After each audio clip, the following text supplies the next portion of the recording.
On se parle aujourd'hui du Xiaomi 12. Alors je vous ai présenté il y a quelques jours le Xiaomi 12, le Xiaomi 12 Pro. Je vous ai fait une vidéo, je vous ai fait une vidéo d'ailleurs. Je vous en ai même parlé dans le podcast. Je vous invite à venir vous abonner à ma chaîne de podcast. C'est une chaîne à part, hein. J'ai vraiment voulu les séparer parce que les contenus sont pas les mêmes. Donc je vous mets le lien dans la description de ma chaîne du podcast. Allez découvrir, il y a une interview qui est super intéressante de Pierre-Alain Ouard, qui est le directeur marketing de Xiaomi France et qui nous parle des Xiaomi 12, de la série Xiaomi 12 et qui nous parle également de la stratégie de la marque. Et vous allez voir, on apprend plein de choses vraiment intéressantes sur Xiaomi. Une fois de plus, le lien est en bas dans la description. Podcast vidéo, il y a des vieux podcasts audio, mais maintenant tout se fait en vidéo, donc ça c'est vachement bien. Allez-y, allez jeter un œil. Donc aujourd'hui on vient se parler de celui-là, le Xiaomi 12. Alors pas du Xiaomi 12 Pro, ça c'est dans quelques jours. Pour l'instant c'est vraiment le Xiaomi 12 parce que ce Xiaomi 12 il est quand même un peu différent du Xiaomi 12 Pro, il en fera un peu moins, néanmoins il garde quand même les grandes lignes. Et ben oui, c'est la même série. Il fait de très jolies promesses et moi je le trouve pas mal, mais je le trouve trop cher. Et je vais tout vous expliquer.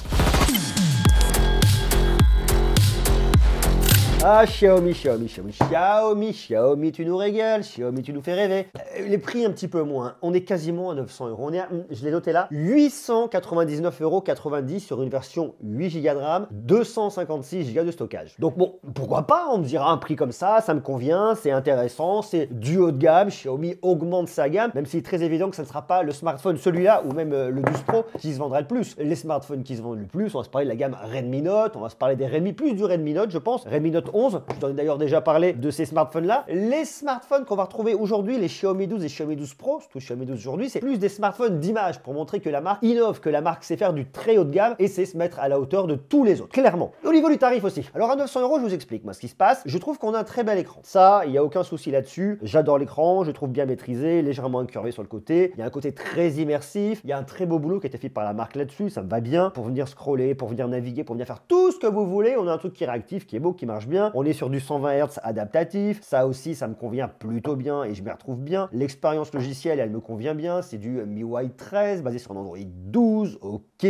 j'ai du thème sombre, j'ai du thème clair, comme on est sur du l'AMOLED ici, quand je suis sur un thème sombre et tout ce qui est noir, c'est des pixels qui sont éteints, donc ça veut dire que ça ne consomme pas au niveau de ma batterie, donc ça me plaît bien également. Qu'est-ce que je vais trouver intéressant? Je vais trouver intéressant la calibration, le taux d'actualisation aussi, d'avoir un taux d'actualisation dynamique. Là je suis sur un 120 Hz, si je souhaite je peux rester sur soit du 120 Hz tout le temps, soit du 60 Hz tout le temps. Je le mets en dynamique, comme ça il va changer automatiquement en fonction des applications que je vais utiliser, mais ça c'est pas un truc tout nouveau qu'on retrouve ici dans le haut de gamme, que ce soit ici ou ailleurs, haut de gamme et très haut de gamme, donc ça me va, bon voilà, ça me va bien. Les schémas de couleurs aussi, je peux changer, plus saturé, moins saturé, j'ai des paramètres avancés, bref, ça me convient comme il est, il n'y a pas de souci. Donc côté expérience au niveau de la dalle, tout va bien. L'expérience audio, elle est un petit peu en dessous. Alors il y a un truc qui est assez intéressant au niveau du positionnement des haut-parleurs. Sur ce modèle-là, vous avez des haut-parleurs stéréo, un de chaque côté. Sur l'autre, il y a 4 haut-parleurs. On en reparlera dans le test du Xiaomi 12 Pro d'ici quelques jours. Donc, je vous invite à venir vous abonner. Cliquez sur le petit bouton rouge s'il est rouge et que vous n'êtes pas abonné. Et une fois que vous êtes abonné, vous venez actionner la cloche. Comme ça, vous serez notifié dès qu'une prochaine vidéo arrivera. Alors, regardez. Ils nous ont fait un truc marrant. Ils nous ont mis les haut-parleurs juste là. Alors, haut-parleur avec Harman Kardon. Ok, bon, c'est une signature, c'est du marketing. Un là et l'autre qui est juste là. Hop là. Mais c'est vrai qu'habituellement, on tient plutôt son smartphone comme ça. Et si vous le tenez comme ça, vous bloquez les haut-parleurs. Et là, on a les boutons de volume. Donc ce qu'il faut faire, il faut le tourner, vous le mettez comme ça, et là, vous pouvez poser vos doigts sans venir obstruer, et ça pose pas de problème. Et là, vous pouvez venir regarder. Alors le truc qui, moi, me gêne un peu, c'est que mes boutons de volume, ils sont en bas, du coup. Je trouve ça moins pratique qu'avoir mes boutons là. Donc j'aurais préféré que Xiaomi vienne nous mettre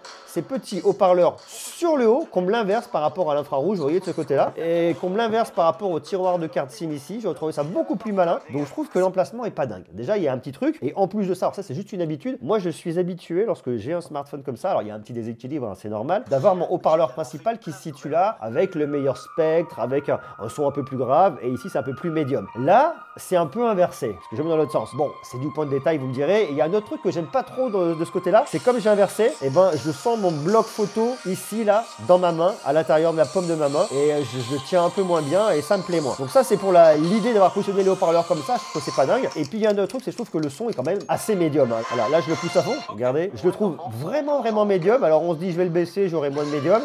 Ouais, un peu, mais pas trop quand même, hein. C'est un peu criard, hein, vous voyez, surtout celui-là, là, ça pique un peu les oreilles. Celui-là un peu moins, mais ça reste quand même extrêmement médium. Donc l'expérience audio là-dessus, telle que vous l'avez au travers des haut-parleurs, elle n'est pas parfaite. Le mieux, c'est de venir brancher des écouteurs externes en Bluetooth, comme ça vous serez tranquille et vous profiterez de la meilleure expérience. Ça, c'est le premier petit bémol que je vais venir apporter ici. À côté de ça, l'expérience pure et simple au niveau de l'affichage, ça marche vachement bien, l'écran est top, donc là-dessus, aucun problème. Maintenant, il y a un autre truc à voir, c'est le format, parce que ce format, il est plutôt intéressant. Comme on a un écran qui paraît être un peu long comme ça veut dire quoi? Ça veut dire qu'en fait, ils ont réduit réduit légèrement la largeur. Donc on a une très bonne prise en main et ça sur un smartphone pour moi c'est vachement important parce que votre smartphone vous le prenez, vous allez le bouger, le naviguer comme ça, voilà bref. Donc si on n'a pas une bonne prise en main, à un moment on peut se dire je peux le faire tomber, je peux le casser. Ici vous êtes peinard, il n'y a aucun problème. Donc la prise en main je la trouve vraiment très bonne et je trouve que Xiaomi a bien bossé là-dessus. Autre point, petit retour que je vous fais, c'est que j'aime bien l'esthétique, ce mode d'une photo comme ça je trouve super beau. Alors bon c'est pas ça qui va bien changer l'histoire mais je trouve que c'est aussi une fois de plus très sympa et très belle finition ici de la part de la marque. Donc ça me va aussi. Autre élément qui est extrêmement important ici, qu'est-ce qu'on veut? On veut effectivement de la performance. Alors je vous le montre, je vous ai fait un petit test avec Antutu Benchmark, j'arrive à 945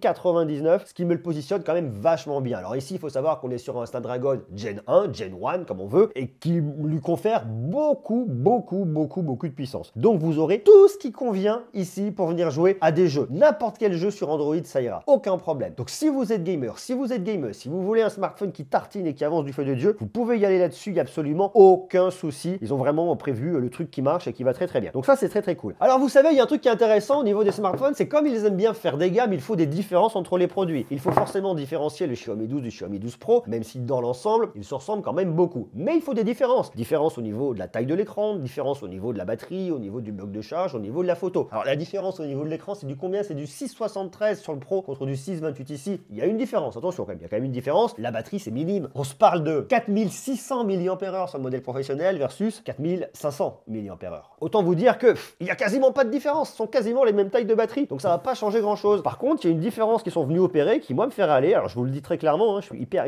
transparent parce que je suis là pour être hyper transparent avec vous. C'est qu'en fait, dans la boîte du Xiaomi 12, ils nous ont mis ce bloc de charge 67 watts. Alors bon, ok, vous me direz, 67 watts, c'est rapide, c'est bien. Mais ouais, mais non, pourquoi?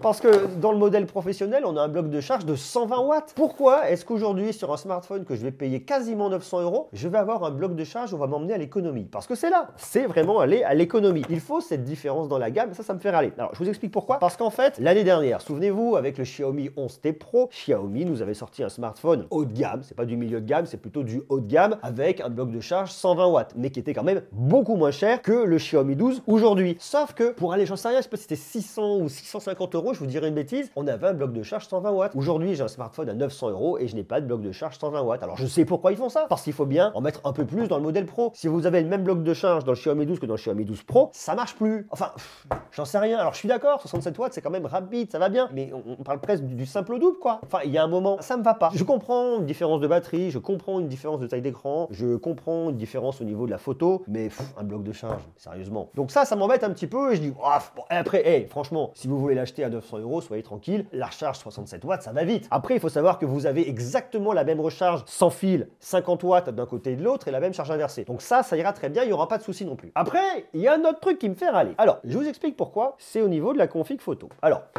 on a un triptyque, c'est-à-dire on a 3. Grand angle, ultra grand angle, télémacro. Télémacro. Alors j'en prends ma config parce que je ne l'ai pas apprise par cœur. Ici, j'ai un capteur principal de 50 mégapixels. Je me dis ok, 50 mégapixels, j'ouvre à f1.88. Bon, ok, très beau capteur, ça me va. Ensuite, je vais avoir un ultra grand angle. C'est du quoi? Ça, c'est un 13 mégapixels ici versus 150 mégapixels sur le Pro. Ok, pas de problème. On est sur le modèle standard, on n'est pas sur un modèle professionnel, ça me va bien. Mais télémacro. Télémacro de 5 mégapixels. Voilà. C'est-à-dire que en fait, là, ce triptyque-là, il est bien. Et vous allez voir les photos, hein. Grand angle, ultra grand angle, ça marche vachement bien. La macro, c'est un peu moins ça. Mais de toute façon, moi, la macro sur les capteurs de 5 mégapixels ou 2 mégapixels, j'y crois pas. Ça, c'est mon truc. Je me dis juste que, quitte à payer un smartphone 900 €, j'aimerais bien ne pas me retrouver avec la même configuration qu'un smartphone milieu de gamme que je vais payer 400, 500 €, voire des fois 300 €. Alors attention, ce ne sont pas les mêmes capteurs dans un smartphone à 300 € ou dans un smartphone à 500 € que je vais retrouver ici, sur mon grand angle et mon ultra grand angle. Mais l'idée de se dire, sur un smartphone à 900 €, on se rapproche des 1000 € quand même. Je n'ai pas de téléobjectif. C'est-à-dire qu'en réalité, je vais avoir deux capteurs principaux qui vont m'intéresser, deux éléments de photographie qui vont m'intéresser, mon grand angle et mon ultra grand angle. Le télémacro, honnêtement, je m'en fous. Je ne vais pas faire des photos de macro tous les jours, ça ne m'apporte rien. Donc j'aurais trouvé ça intéressant que Xiaomi vienne me mettre ici un téléobjectif, avec une différence. Il aurait fallu mettre une différence de toute façon entre le modèle Pro et ce modèle-là, mais ça aurait été normal et logique. Parce que, en fait, en termes d'usage, sur un smartphone, une fois de plus à 900 € et ça il faut le garder, eh bien je suis limité. Et ça me paraît pas normal et ça me paraît embêtant. Alors il y a de plus en plus de constructeurs qui font ça et ils ont voulu vraiment mettre un fossé entre d'un côté le modèle professionnel et le Xiaomi 12 parce qu'on va le vendre plus cher et parce qu'il faut différencier les gammes. Mais non, je sais pas. Qu'on aille moins loin, qu'on se dise ok, je vais jusqu'à un zoom numérique x10 et de l'autre côté je vais jusqu'à un x30, x50, x100. Ok, ça a un sens. Mais pourquoi vous ne mettez pas de téléobjectif Xiaomi? Enfin ça c'est vraiment le truc dommage. Ça me fait râler parce qu'une fois de plus, 900 € pour un smartphone, c'est beaucoup d'argent. Et ne pas avoir à 900 € un téléobjectif, j'ai l'impression qu'on a un rétro-pédalage en arrière parce qu'à quelques temps vous l'avez, il y a encore des modèles où on peut le trouver, mais là à quasiment 900 € sur un smartphone très haut de gamme, non. Enfin ça, voilà, moi ça me fait râler. Alors ça n'enlève rien à la qualité photo des deux autres capteurs et je vous montre le résultat dans quelques instants. Mais voilà quoi. Enfin je sais pas, vous êtes d'accord avec moi ou pas? D'ailleurs dites-le moi en bas en commentaire. Souvenez-vous, il y a quelques jours je vous montrais lors de ma première prise en main des photos que je trouvais un petit peu jaune. Pourquoi? Parce qu'on avait le ciel du Sahara, du sable du Sahara et on avait une ambiance très jaune dans Paris, d'ailleurs un peu partout en France. Ça donnait des résultats comme ça. Alors le temps est passé, le Sahara est parti de chez nous, il est retourné je ne sais où, peut-être au Sahara, et on a tout autre chose. Alors regardez, voilà, on arrive là-dessus. Alors déjà vous voyez, on n'a plus le jaune du Sahara, on garde des photos qui sont très bonnes et ce Xiaomi 12 marche vachement bien. Ici, c'est le capteur principal. Regardez, on a le soleil là. On voit bien toute la limite de la façade. Rien n'est cramé. On a bien le toit ici. On voit bien les façades. Il y a un très beau travail logiciel qui est fait. Ici, avec la partie éclairée, on la voit drôlement bien. On la voit de la même manière que la partie qui n'est pas éclairée de l'autre côté. Donc, il y a super boulot logiciel qui a été fait ici au niveau du traitement de la photo. Sur l'ultra grand angle, c'est pareil, ça marche bien. Vous n'avez pas d'image déformée. Vous avez bien votre soleil. Vous avez bien le détourage ici. Vous voyez bien autour de votre bâtiment, vous voyez bien le toit, enfin bref, il y a un très beau boulot qui est fait ici. On peut venir zoomer, on se rapproche. Alors là, on est sur un zoom x2. Ça, c'est le x2 également par le haut. Alors attention, c'est ici du zoom numérique. Hein. On a un capteur de 50 mégapixels. On vient cropper dans l'image parce qu'on n'a pas de téléobjectif une fois de plus. Donc c'est tout du zoom numérique. En x2, ça va. Et x5, on s'est déjà perdu. C'est là où il faudrait un téléobjectif parce qu'on perd vraiment en précision et c'est pas beau. Regardez, x5 sur le haut, ben, on n'y voit plus rien. Là, regardez, là, c'est pas terrible et ça marche plus. On va jusqu'au x10 numérique et c'est pas beau du tout. Là où d'autres smartphones dans cette gamme de prix là, aller à quelque chose près, peuvent faire des choses beaucoup mieux sur un x10, mais il sera numérique. Voilà, une fois de plus au x10 ici. Alors je vous montre, on continue à se faire quelques petites photos. Regardez, je trouve qu'ils ont fait un super boulot d'un point de vue logiciel. Il y a un côté où, je sais pas, on a l'impression de prendre l'arbre en pleine gueule. Là, je sais pas si vous allez vous en rendre compte au travers de l'écran de votre ordinateur, mais les feuilles, il y a une netteté dans les feuilles qui est vraiment super belle. Un beau traitement au niveau du ciel bleu derrière. Je trouve ça vraiment beau, assez bluffant. Alors on voit qu'il y a un travail logiciel derrière. Là, on le voit ici au niveau des petits contours qu'on va retrouver. On va venir zoomer un petit peu. Là, vous voyez ici, là, tout ce travail là pour venir nous faire ressortir les feuilles. Il y a une vraie analyse. Regardez là. Ça nous fait un tout petit contour blanc pour nous faire ressortir les feuilles et le détacher du ciel bleu là. Et alors on voit ce qui a un côté effectivement très net, c'est parce que l'algorithme il vient vous pousser un peu la matière pour que vous la preniez en pleine tête. Et je trouve ça vraiment très efficace. Avec l'ultra grand angle, on aura un peu moins ce côté hyper netteté, mais pour autant ça marchera bien. Et on voit que l'algorithme aussi bosse très bien derrière. Alors une fois de plus, on peut venir se zoomer. Je vous ai fait quelques effets en zoomant, c'est histoire de vous montrer, mais bon, on va pas le faire. Alors quelques petits tests au niveau de la macro. Une fois de plus, je ne suis pas convaincu et je n'aime pas ça. Alors j'ai essayé 2-3 trucs un peu plus loin, vous allez voir, qui seront un peu moins pires. Déjà, il faut trouver la bonne distance et c'est pas extrêmement évident. Alors là, également une photo dans des conditions un peu plus sombres avec quelque chose de très éclairé au fond. Et ben ça s'en sort pas trop mal. Hein. Regardez, au fond, c'est pas cramé, ça marche bien. Je vous ai passé sur l'ultra grand angle. Alors vous voyez, c'est un peu le festival des poubelles ici. J'aurais dû m'avancer un peu plus dans la rue, mais c'est pas grave. Ça marche bien et je peux venir ensuite zoomer très légèrement. Bon, c'est toujours un peu la même histoire. Petite photo que je trouvais aussi intéressante comme ça vous montre ce côté-là avec le petit côté un peu flouté sur la place des Vosges derrière et puis ce mur en fait, cette colonne qui est super belle et le message qui est assez sympa. Sur un ultra grand angle, on s'en sort également. On peut venir zoomer un peu mais pas plus. Ce côté-là est aussi intéressant parce que là je suis sous des arcades de la place des Vosges. Je suis dans un côté un peu plus à l'ombre et vous avez quelque chose de très lumineux de l'autre côté et pour autant on a bien tous les détails sur la roche à l'intérieur. On le voit bien, on voit bien le toit également ici, enfin la voûte intérieure et on voit bien cette partie ensoleillée qui ressort bien. On voit bien le ciel extérieur. C'est pas particulièrement cramé et je trouve que ça fonctionne bien et il y a un beau travail qui est fait une fois de plus là-dessus. On peut faire la même chose sur l'ultra grand angle et le résultat sera très homogène, très similaire et ça marche bien. Pour voir qu'on n'est pas sur le modèle pro parce que sur le modèle pro vous avez un grand angle, un ultra grand angle et un téléobjectif, c'est tout du 50 mégapixels. Mais ça on en parle dans quelques jours. Et ben là je trouve que ça marche quand même bien. Alors on peut venir zoomer un peu, ça fonctionne, mais au-delà de ça, on va pas trop loin. x2, pas plus. Également la place des Vosges ici, regardez, ça marche vachement bien, hein. C'est super joli. On peut venir passer sur l'ultra grand angle. Je trouve qu'il y a un truc qui est vraiment raccord au niveau des couleurs. Regardez le traitement là, vous voyez ici là, entre le grand angle et l'ultra grand angle, ça fonctionne. Hein. Ça fonctionne vraiment. Xiaomi a très bien bossé. Pareil ici, on continue. Superbe gestion de la lumière, même sur des choses un petit peu plus sombres, ça marche vachement bien. Donc bref, vous voyez, il y a une très belle cohérence. Toujours un peu la même chose. Alors bon, en plus, on vient pas trop zoomer parce qu'on perd un peu en qualité, mais on peut. Pareil ici à Bastille, hop là, on évite trop. Il y a des choses qui sont très sympas et je trouve que ce smartphone, il fonctionne bien en photo sur le grand angle et l'ultra grand angle. Alors, je vous ai fait quelques photos un peu après, regardez sur de la macro. J'ai tenté des choses en plus. J'ai essayé de chercher des choses, hein, vous voyez. Je tente, j'essaye. Je trouve ça pas évident de trouver en fait la bonne distance pour venir shooter avec la macro et pour des résultats qui sont un peu incertains. Alors ça, c'est un peu rigolo parce que, vous voyez, on a bien cette espèce de petite pilosité au niveau de la plante, mais le reste derrière est pas beau. Donc, j'ai un truc à un endroit, mais le reste est flou autour. Voilà, j'ai du mal à être content de cette macro, à trouver ça bien. J'ai du mal, voilà.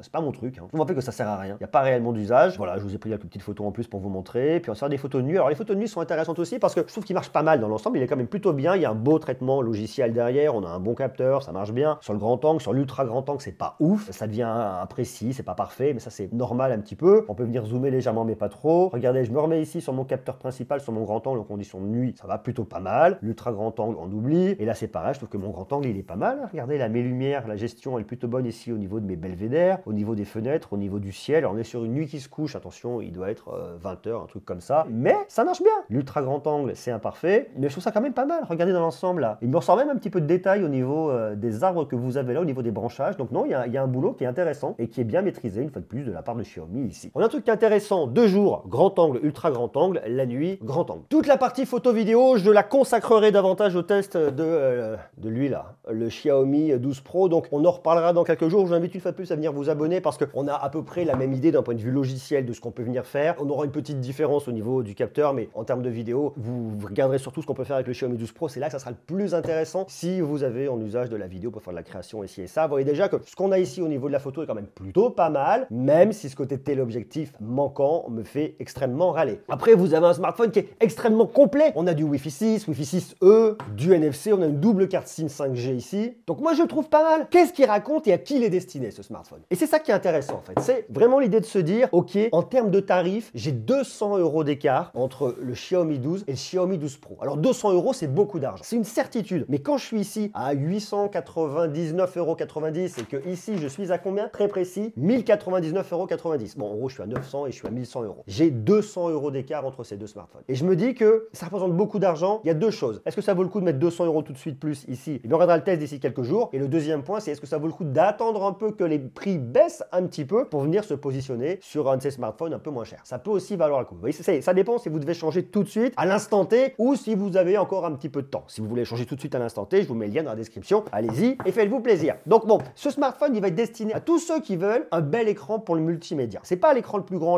c'est le Pro, on l'aura compris, mais qui veulent un bel écran bien calibré pour le multimédia. Attention, pour profiter de la meilleure expérience, pensez à mettre des écouteurs sans fil, ça marchera bien. À tous ceux qui veulent un très joli smartphone avec beaucoup de performance pour venir jouer à tous les jeux que vous voulez. Vous avez beaucoup de performance, il n'y a pas de problème. Vous avez une autonomie aussi qui est bonne avec une recharge qui est rapide, même si c'est pas la plus rapide, vous l'aurez compris, ça me fait un peu mais bon, ça marche bien. Donc on a un truc qui est vachement bien pour venir se connecter à du Wi-Fi à la maison extrêmement rapidement, à de la 5G dans la rue extrêmement rapidement, pour regarder des films, des séries, pour du multimédia, pour du gaming, pour tout ce que vous voulez. Vous avez un très joli smartphone à 900 €. Même si vous l'avez compris, il manque encore un petit truc. Mais je trouve bien. Et puis n'oubliez pas, il y a des précommandes jusqu'au 29 mars. Ils vous offrent leur nouvelle montre connectée la plus haut de gamme. Elle s'appelle comment? Elle s'appelle la Watch S1 et elle coûte, je connais pas les prix par cœur, hein, vous l'avez vu, elle coûte 269,99 € et elle vous est offerte jusqu'au 29 mars. Les précommandes sont disponibles et je vous mets une fois de plus le lien en bas dans la description. Donc si ce Xiaomi 12 vous fait de l'œil et que la config que vous avez là au niveau de la photo vous suffit et qu'un bloc de charge 67 watts ça vous suffit, ben vous pouvez y aller les yeux fermés. C'est un très beau smartphone. Maintenant, si vous vous posez la question de mettre un peu plus d'argent, de mettre 200 € de plus et de regarder ce qui se passe du côté du Xiaomi 12 Pro, eh bien je vous donne rendez-vous d'ici quelques jours parce que d'ici quelques jours, je donnerai mon retour définitif sur ce smartphone. Photo, vidéo, écran, performance, charge. Et ça va être cool. Donc d'ici là, je vous embrasse, prenez soin de vous et à très bientôt. Bisous. Ciao.